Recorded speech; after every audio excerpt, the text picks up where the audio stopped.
I've been gone for a while, but I still make it back to you.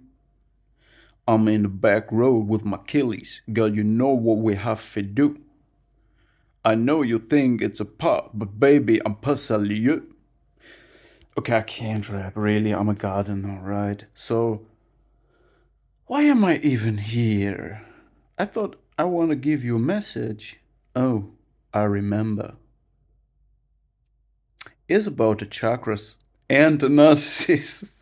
Okay, so, predators, to be precise, parasitic predators, psychopath, narcissists, um, malignant systems that are designed to grow into healthy tissues, into healthy social structures to extract, and who do not communicate with the surrounding tissue, with the surrounding material, just like cancer. Cancer does not communicate with cells and asks, where do you begin? Because you are equal to me. Yeah, these energies, these people, these systems, it's operational systems, it's algorithms. Um, they naturally have an instinct, a feeling, a sense for your energy sources, because that's what they want. They want your energy. They don't generate energy from themselves. This is why they are needy, why they are dependent, and they try to reverse the perception of that. So they want you to feel dependent on them, and they want you to feel needy.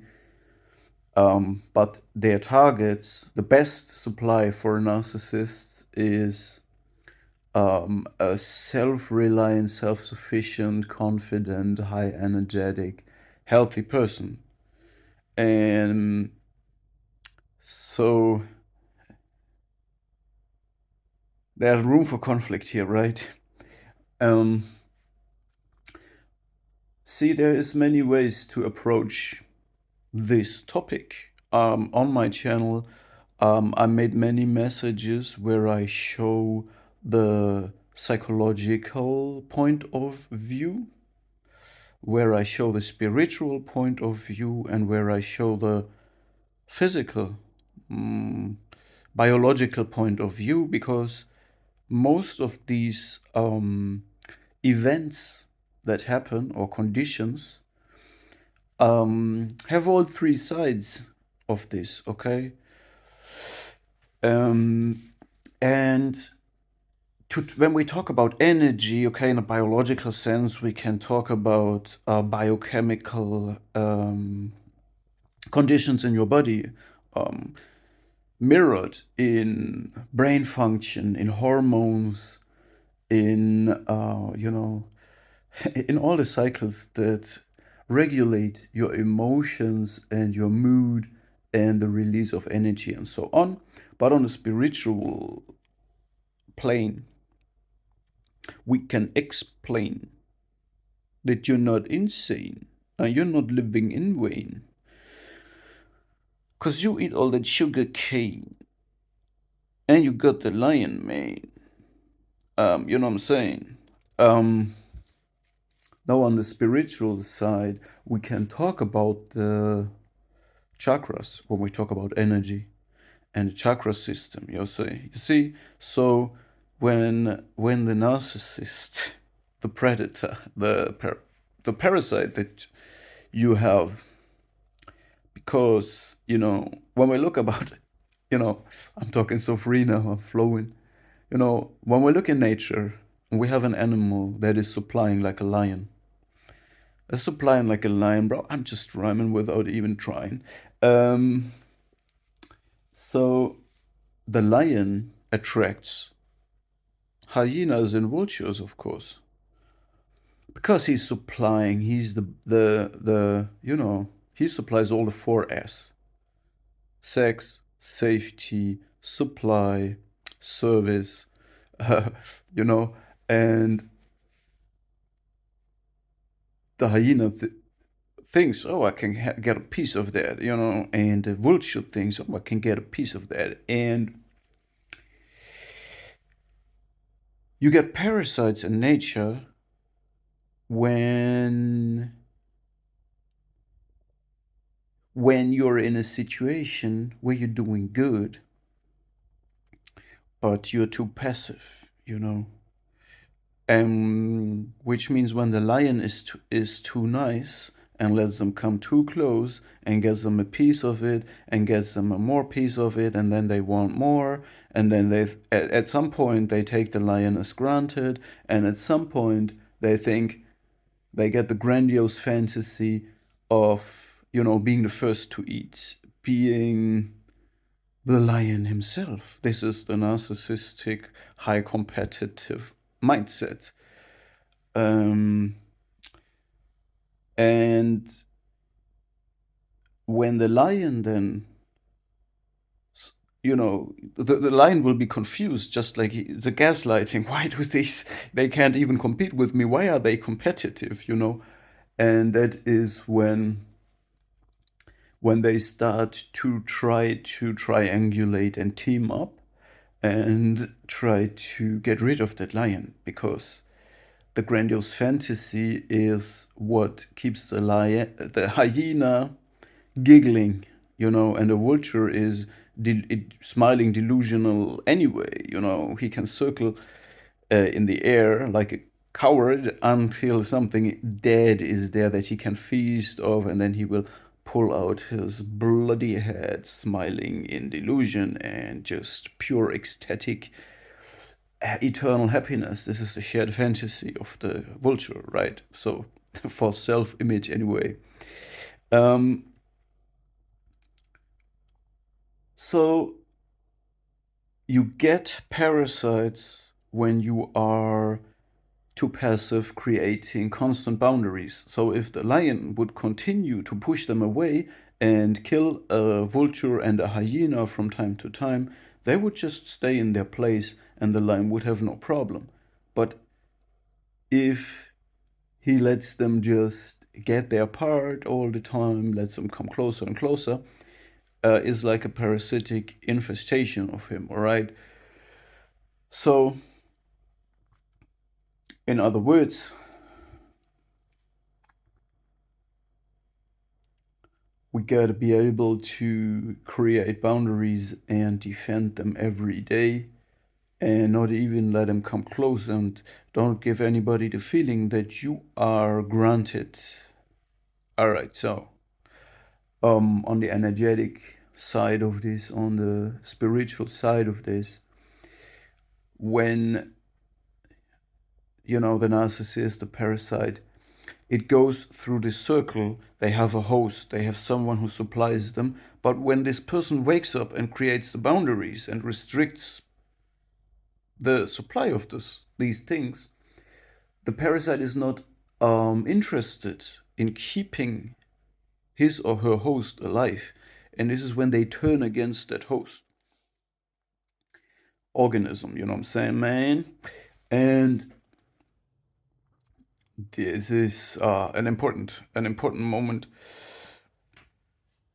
And what narcissists do, because they have this intuitive feeling for your energy, is a kind of trying to do a character assassination, and they cling on to all these chakras that you have. Okay, the root, the sacral, the solar, and the heart and throat, and all the chakras, crown, and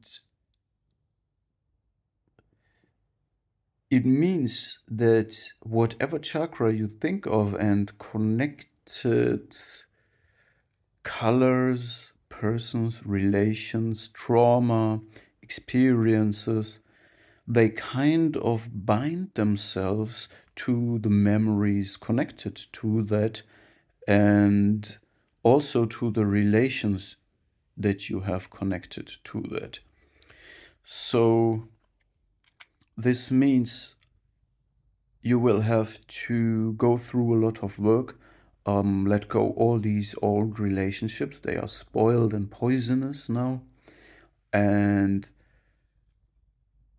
you will then do all the things that a narcissist can do. This is why you are you. This is why you are such a good supply. And this is what really hurts the parasite when the host survives and shows the sovereignty and the self-supplying systems and all this, yeah, healthy thing. The thing is, when you then do this, have this understanding, the shadow work, which means you understand how to act differently, and you reflect back the energy to them. This makes, in some way, it plays into the cards of the parasites, because they can now say, look, this how this person acts, because you reflect the coercive control system back to them a little bit. You reflect their highly competitive behavior back to them.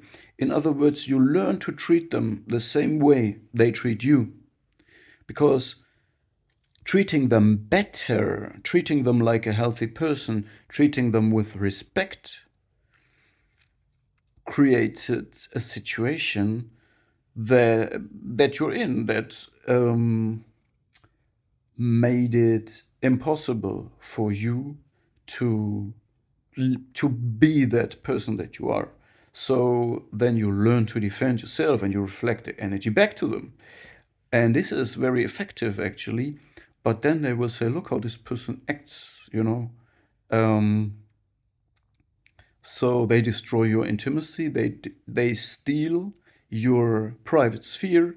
They infiltrate your life like a cancer, like a fungi. And then you start talking about, you say, okay, so then let's talk about your side. And they can't compete. Their life is full of shame and have no control and are dependent on all these things. And then it's just obvious for you that they can't compete. And when you reflect it back to them, it's so devastating for them. Yeah. So why am I telling you this? I have no idea. We don't always have to have a reason, right? Why? We are not machines. It's not like um, cause and action. It's like quantum mechanics. In quantum mechanics, we can have an effect, and we can have the thing that release the effect in both directions. Okay, they are not in the same timeline. We switch in timelines all the time. I just recently swapped timelines. You understand me? You understand what that means? I don't understand either. But I'm changing timelines. You understand me?